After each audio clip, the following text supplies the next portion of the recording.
ஓம் சாந்தி 19/3/2019 சாக்கார முரளியின் சாரம். இனிமையான குழந்தைகளே, இது கல்யாணக்காரி புருஷோத்தம சங்கம் யுகமாகும். இதில் பழைய உலகம் மாறி புதியதாகிறது. இந்த யுகத்தை நீங்கள் மறக்காதீர்கள். இந்த சங்கம் யுகத்தை ஒரு பொழுதும் மறவாதீர்கள்.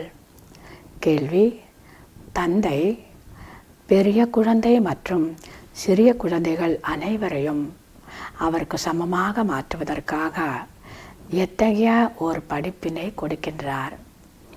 சிறிய மற்றும் பெரிய குழந்தைகள் அனைவரையும் அவருக்கு சமமாக ஆக்குவதற்காக எத்தகைய ஒரு அன்பான படிப்பினை கொடுக்கின்றார்? பதில்: இனிமையான குழந்தைகளே, இப்பொழுது தவறுகள் செய்யாதீர்கள். இனிமையான குழந்தைகளை, இப்பொழுது எந்த ஒரு தவறும் செய்யாதீர்கள். இங்கு நீங்கள் நரனில் இருந்து நாராயணனாக மாறுவதற்காக வந்துள்ளீர்கள். அதனால் தெய்வீக குணங்களை கடைப்பிடியுங்கள். தவறுகள் செய்கிறீர்கள் என்றால் துக்கம் கொடுக்கிறீர்கள் என்று அர்த்தமாகிவிடும். தந்தை ஒரு பொழுதும் குழந்தைகளுக்கு துக்கம் கொடுப்பதில்லை. அவர் குழந்தைகளே, என்னை மட்டும் நினையுங்கள் என உங்களுக்கு வழி காட்டுகிறார், வழி கூறுகிறார். யோகியானால் விகர்மம் அழிந்து போகும். குழந்தைகளாகிய நீங்கள் மிகவும் இனிமையானவர்களாக ஆவீர்கள். ஓம் சாந்தி. எந்த குழந்தைகள் தன்னை ஆத்மா என உணர்ந்து கொண்டு பரம்பிதா பரமாத்மாவை நினைவு செய்கிறார்களோ அவர்களே உண்மையான யோகி எனப்படுகிறார்கள். எனவே உங்களுடைய புத்தியோகம் சத்தியமான தந்தையிடம் இருக்கிறது. யோகி மற்றும் போகி என இரண்டு விதமான மக்கள் இருக்கிறார்கள். போகியும் கூட பலவிதமாக இருப்பார்கள், யோகியும் கூட பலவிதமாக இருக்கிறார்கள். போகிங்கிறவங்க யாரு, யோகிங்கிறவங்க யாருங்கிறது எல்லாருக்குமே பாபா ரொம்ப நல்ல விதமாக புரிய வச்சிருக்காரு. புருஷோத்தமர் என்ற வார்த்தையை ஒருபோதும் மறக்காதீர்கள். இது புருஷோத்தமராக மாறக்கூடிய யுகமாகும் இந்த சங்கம் யுகம். 5000 ஆண்டுகளுக்கு பிறகு இந்த உலகம் பழையதாகிறது. இந்த உலகத்தை புதியதாக ஆக்குவதற்காக தந்தை வருகிறார். இப்பொழுது நாம் சங்கம் யுக பிராமணர்கள் மிகவும் உயர்ந்த குலத்தை சார்ந்தவர்கள். ஆனால் பிரம்மாவை சரீரதாரியாக காண்பிக்கிறார்கள். சிவத்தந்தை அசரீரியானவர். அசரீரி மற்றும் ஷரீரம் உடையவர்களுடைய சந்திப்பு ஏற்படுகிறது என குழந்தைகள் நன்றாக புரிந்து கொண்டுள்ளார்கள். தந்தை வந்து உலகத்தை மாற்றுகிறார் எனில் குழந்தைகளை கூட மாற்றுகிறார். குழந்தாய் குழந்தாய் என பாபா அனைவரையும் கூறுகிறார். முழு உலகத்திலும் இருக்கின்ற ஆத்மாக்கள் அனைவரும் அவருடைய குழந்தைகளே. அனைவருடைய நடிப்பின் பாகமும் இந்த நாடகத்தில் இருக்கிறது. சக்கரத்தை கூடவே தெளிவுபடுத்த வேண்டும். நாடகத்தை பற்றி நன்றாக சொல்ல வேண்டும். ஒவ்வொருவரும் அவரவர் தர்மத்தை ஸ்தாபனை செய்கிறார்கள். இந்த தேவி தேவதா தர்மத்தை தந்தையை தவிர வேறு யாரும் ஸ்தாபனை செய்ய முடியாது. இந்த தர்மத்தை பிரம்மா ஸ்தாபனை செய்யவில்லை. தேவதா தர்மத்தை சிவபாபா பிரம்மாவின் மூலமாக சிவபாபா தான் ஸ்தாபனை செய்திருக்கிறார். பாபா சொல்கிறார், குழந்தைகளே, சத்தியுகத்தில் ராவண ராஜ்யம் இல்லை. தந்தை குழந்தைகளாகி உங்களை ராவணன் மீது வெற்றி அடை வைக்கிறார். ராமராஜ்யம் ஆரம்பமாகி விடுகிறது. மனித சிருஷ்டியின் விதேரூபமான தந்தை இருக்கிறார். அவரிடமிருந்து மிகப்பெரிய எல்லையற்ற மரம் வெளிப்படுகிறது. இப்பொழுது மரம் முழுவதும் தூய்மை இழந்ததாக இருக்கிறது. முதலில் அடிமரத்தில் ஒரு தர்மம் இருந்தது, தேவதா தர்மம்.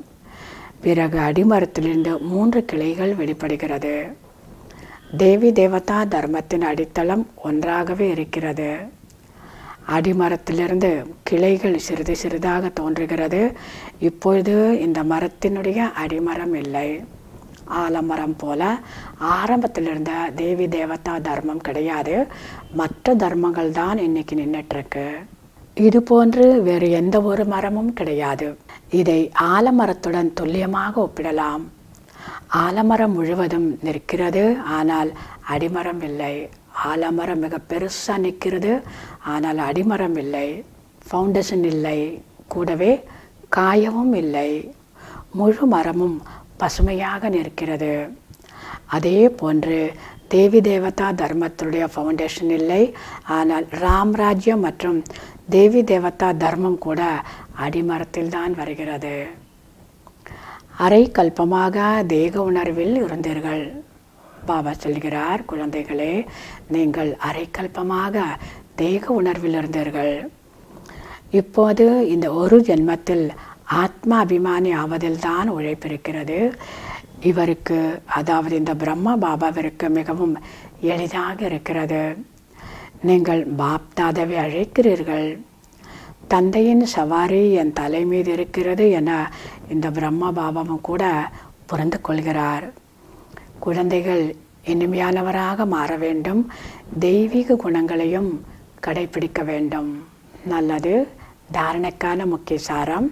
முதலாவதாக, தூய்மையாக மாறுவதில் மகாவீரர் போல் ஆக வேண்டும்.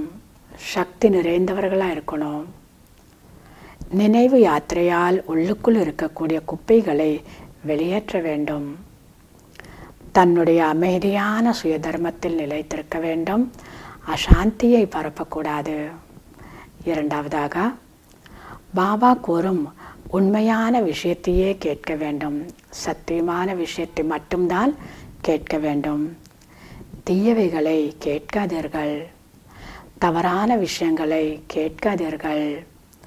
அனைவரையும் விழித்தெழ செய்ய வேண்டும். புருஷோத்தம யுகத்தில் புருஷோத்தமராக ஆகுங்கள். கூடவே மற்றவர்களையும் ஆக்குங்கள். வரதானம். மறதியான உலகத்திலிருந்து விலகி நினைவு சொரூபத்திலிருந்து கதாநாயகன் என்ற நடிப்பை நடிக்கக்கூடிய விசேஷமான ஆத்மா ஆகுக. மறதியான உலகம் அப்படிங்கிறது, நினைவிழந்த உலகம்ங்கிறது கலியுகம்.